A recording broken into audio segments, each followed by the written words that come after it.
Gaano po ba katagal ang mag-aral dito? Ilang oras po ba yung bubunuin nila sa school? Kasi syempre, as a working mom, kaya ko ba na at the same time nag-aaral, nag-aalaga ng mga bata?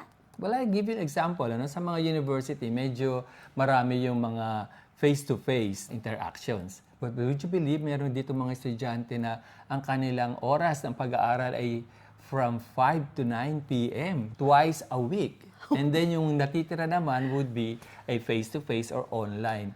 So, para sa iyo, Mabel, na kasama yung mga anak mo, definitely hindi ka masyadong mahihirapan.